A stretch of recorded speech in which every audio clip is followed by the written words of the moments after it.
Throughout his lifetime, the Buddha shared countless teachings that have guided people toward enlightenment. Yet, there were 14 questions the Buddha famously refused to answer. Today, we'll explore what these questions were and why he chose not to engage with them. The Buddha was not interested in metaphysical speculation. His mission was to help people overcome suffering and achieve inner peace. He knew that certain questions only led to confusion and distraction, pulling people away from the path to enlightenment. Let's dive into these 14 questions, understand what they were, and the deeper reasons behind the Buddha's silence. The first 4 questions. The nature of the universe. The first 4 questions asked if the world is eternal, non-eternal, infinite, or finite. These are questions that philosophers have debated for centuries. Yet, the Buddha refused to answer them. Why? Because according to the Buddha, these questions don't help us end suffering. They are speculative and offer no practical benefit in leading a peaceful and meaningful life. Whether the universe is eternal or not, it doesn't change the reality that we all experience suffering, and that suffering needs to be overcome. The Buddha focused on the present moment, on how we can understand and transcend our pain. Dwelling on the origins or limits of the universe only takes us away from the here and now, which is where true wisdom and peace can be found. The next 4 questions. The existence of the self after death. The next set of questions deals with the fate of the enlightened one after death. Is the self identical with the body? Does the self exist after death? Does it cease to exist? Again, the Buddha remained silent. Why? These questions focus on speculative ideas about life after death, but they don't help us solve the problems we face in life. The Buddha taught that clinging to ideas of self or existence leads to attachment and suffering. His teachings emphasize the impermanent nature of all things, including the self. The more we fixate on trying to define what happens after death, the more we are caught in the web of attachment. The Buddha directed his followers to let go of these concerns and focus on liberation in the present moment. Life is fleeting, and spending time worrying about what comes after only distracts from what we need to do now. Practice mindfulness and compassion. The next 4 questions. The relationship between the self and the universe. The following set of questions asks whether the self is one with the universe or separate from it. Is the self finite or infinite? Again, the Buddha didn't answer. Why? Because these questions are metaphysical speculations that do not bring clarity or peace. The Buddha's teaching was rooted in practical wisdom. He wanted his followers to experience freedom from suffering in this lifetime. Whether we are one with the universe or not doesn't change the fact that attachment, craving, and ignorance are the sources of our suffering.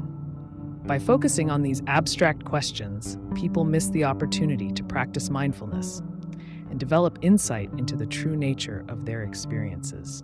The Buddha believed that direct experience, not speculation, leads to enlightenment. The final 2 questions, the state of the enlightened one after death. The last 2 questions ask whether an enlightened being exists after death or ceases to exist. Does the enlightened one exist after death, or do they no longer exist? The Buddha, once again, chose not to answer. Why? Because these questions come from a misunderstanding of what enlightenment truly is. Enlightenment is not about whether one continues to exist in a conventional sense after death. It's about realizing the truth of non-self and impermanence while we are alive. When one achieves enlightenment, they transcend dualistic thinking, including the concept of existence versus non-existence. For the Buddha, these questions miss the point entirely. Enlightenment is about liberation from suffering and the cycle of rebirth, not about clinging to ideas of personal survival after death. Why the Buddha refused to answer? The Buddha's refusal to answer these 14 questions wasn't about withholding knowledge. It was about focusing on what truly matters, freeing ourselves from suffering. These questions were distractions from the real work of mindfulness, meditation, and self-compassion. The Buddha understood that people naturally want to know the answers to life's big mysteries. But he also knew that fixating on these questions can lead to confusion and attachment. Instead of focusing on abstract theories, the Buddha encouraged his followers to look inward, to examine their own thoughts, feelings, and actions. In doing so, they could cultivate wisdom and compassion, and ultimately find peace. the Buddha's practical focus. In refusing to answer these 14 questions, the Buddha showed that his teaching was entirely practical. He wasn't concerned with philosophy for philosophy's sake. His teachings were meant to help people experience liberation in the here and now. The Buddha focused on the Four Noble Truths and the Eightfold Path, teachings that offer clear guidance on how to live a life free from suffering. He wanted to give his followers the tools they needed to achieve enlightenment, rather than waste time on questions that had no clear answers and no bearing on their personal liberation. Conclusion. The 14 questions the Buddha refused to answer remind us that some things in life are beyond our understanding.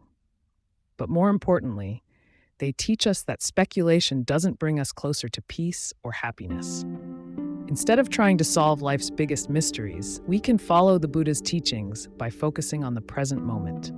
By practicing mindfulness, compassion, and non-attachment, we can transcend the suffering that keeps us from true happiness. Remember, the Buddha's wisdom wasn't about answering every question. It was about guiding us toward a path of freedom and enlightenment.